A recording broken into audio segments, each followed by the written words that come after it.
Hello, so let's see that with a body having a specific charge 8 coulomb per gram is resting on a frictionless plane at a distance of 10 centimeter from the wall, as shown in the figure. It is start moving towards the wall when uniform electric field horizontally towards the wall. If the collision of the body with the wall is perfectly elastic, then the time period of motion will be that second. So यहाँ पर आप देख सकते हैं diagram में एक body है जिस पर स्पेसिफिक चार्ज है कुछ 8 माइक्रो कूलम का। तो यहाँ पर हम लिख लेते हैं कि चार्ज हमें दे रखा है 8 माइक्रो कूलम पर ग्राम और ये रेस करता है फ्रिक्शनलेस बॉडी पर at a distance of 10 centimetre from the wall. Now ये स्टार्ट करता है मूविंग टूवर्ड्स द वॉल जब इस किया जाता है electric field which is having the magnitude 100 volts per meter and ये फिर बॉडी कोलाइड कर जाएगा वॉल्स। अब यदि कोलिजन परफेक्टली इलास्टिक तो हमें बताना है टाइम पीरियड ऑफ मोशन क्या होगा। तो चलिए स्टार्ट करते हैं हम सोल्यूशन से। But before of it, let's talk about the key concept which we are going to use here for this question. So जैसा कि हम जानते हैं from Newton's second law of motion, force is equals to mass times of acceleration. Second formula हम use करेंगे the force due to electric field on charge.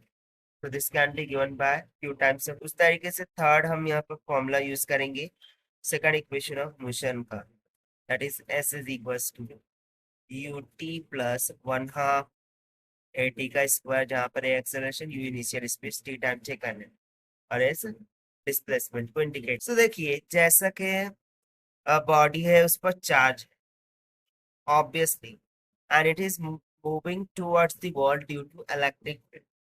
So obviously body में जो भी फोर्स उत्पन्न हो रही है due to movement, this will be nothing but equals to the electrostatic force.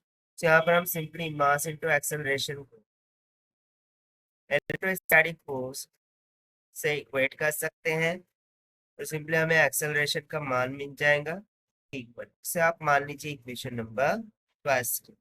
Now by using the second equation of motion which says that s is equals to ut plus 1/2 at square, so हम मान लेते हैं कि ये कुछ distance t से displace हो रहा है। तो distance t would be equals to 1/2 at square because initially it was on rest, so u term 0 हो जाएगा, so this term will be tends to 0. Now we will substitute the formula of acceleration here. Now we will substitute the acceleration which we have calculated in equation 1. So this will become t is equals to 1/2 at का square, that means qe divided by m times of t square. Now चूंकि हमें time period निकालना है, so we would say t would be equals takes under root, so it will become 2mt divided by q times of t. Now the time period of motion of the block, this can be given by t is equals to 2 times of t. Why 2 times of t? Because if it is covering in perfectly elastic motion, so option है, so ये ऊपर जाएगा फिर नीचे भी तो आएगा, यानी कि वो पूरा कंप्लीट पाथ यहाँ पर ये कवर करने वाला है।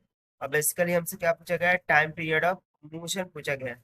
तो टाइम पीरियड ऑफ मोशन वो जा करके वापस आने के लिए 2 टाइम्स ऑफ टी लगेगा, so इसीलिए t इज इक्वल्स टू 2।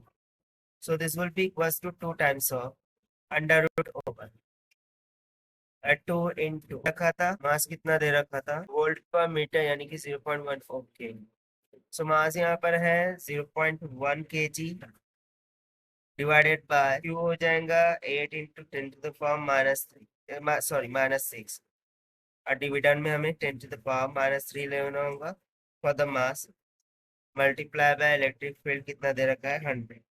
तो basically don't be confuse, m times of d का मान यहाँ पर हमने रखा है 0.1, जो कि बेसिकली हमें दे रखा था 10 सेंटीमीटर। ओके, d 10 सेंटीमीटर था तो उसको हमने मीटर में कन्वर्ट करके 0.1 कर दिया, और जो मास है वो गिवन नहीं है इसलिए हमने उसको 1 माना। तो इसको फर्दर हम सिंप्लीफाई कराएंगे।